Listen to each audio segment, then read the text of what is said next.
Atlantic महासागर में Titanic का मलबा देखने गए 5 लोगों की मौत हो चुकी है। टाइटैनिक पनडुब्बी में सवार 5 लोगों में अरबपति पिता पुत्र भी शामिल थे। ब्रिटेन में लंबे समय से बिजनेस कर रहे शहजादा दाऊद और उनके बेटे सुलेमान दाऊद के पूर्वज मूल रूप से भारत के ही रहने वाले थे। आज हम शहजादा दाऊद की पूरी कहानी इस वीडियो के अंदर जानेंगे, तो बने रहिए मेरे साथ इस वीडियो के अंदर। सन 1905 की बात है। व्यापार से लेकर प्रशासन तक पर अंग्रेजों का कब्जा था। गुजरात का सौराष्ट्र इलाका अंग्रेजों के लिए बिजनेस हब था। यहाँ एक मेमन परिवार में अहमद दाऊद का जन्म हुआ।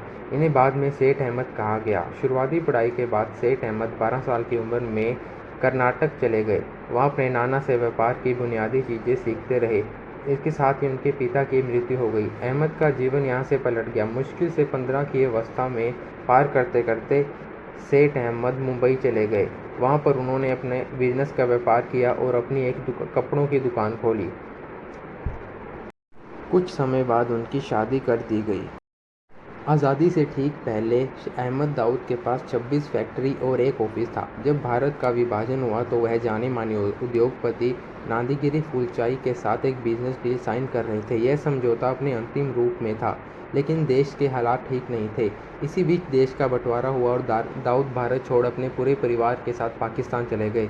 विभाजन के समय उन्होंने परिवार का समर्थन किया और बंटवा और कठियाना से बम्बई के रास्ते पाकिस्तान जाने में लोगों की मदद की। कुछ समय बाद भारत और पाकिस्तान में फिर से युद्ध छिड़ा, जिसके बाद बांग्लादेश बना तो 60% हिस्सा बिजनेस ही चला गया। बांग्लादेश बनते ही पश्चिमी पाकिस्तान की संपत्तियों पर कब्जा करने उन्हें राष्ट्रीय संपदा घोषित कर दिया गया। इसमें पेपर मिल, जूट मिल समेत दाऊद शिपिंग कंपनी लिमिटेड आदि सेठ अहमद के पास से चली गई। उस बिजनेस का कुल 60% था। साल भर के भीतर पाकिस्तान के राजनीतिक हालात ऐसे बदले कि उन्हें बाकी के बिजनेसमैन के साथ नज़रबंद होना पड़ा। 1972 में उन पर मार्शल लॉ लगा दिया गया और नेशनल एजेंसी की चपेट में उनकी कई कंपनियां आ गई। सेठ अहमद का तेल का कारोबार 1974 आते आते पाकिस्तान स्टेट ऑयल (PSO) का अधिकार हिस्सा बन गया। 1975 में सरकारी राष्ट्रीयकरण की नीति से निराश होकर सेठ अहमद दाऊद पत्नी के साथ अमेरिका चले गए। उन्होंने तेल के कारोबार की समझ की और वहां ऑयल एक्सप्लोरेशन कंपनी बनाई और टेक्सास में तेल का कुआं खोजा। फिर साल 1919 में पाकिस्तान वापस आए।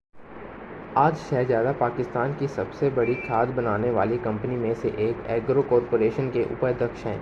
एग्रो कॉरपोरेशन की वेबसाइट पर दिए गए आंकड़े बता रहे हैं कि शहजादा दाऊद तकरीबन 750 अरब रुपए की संपत्ति के मालिक हैं।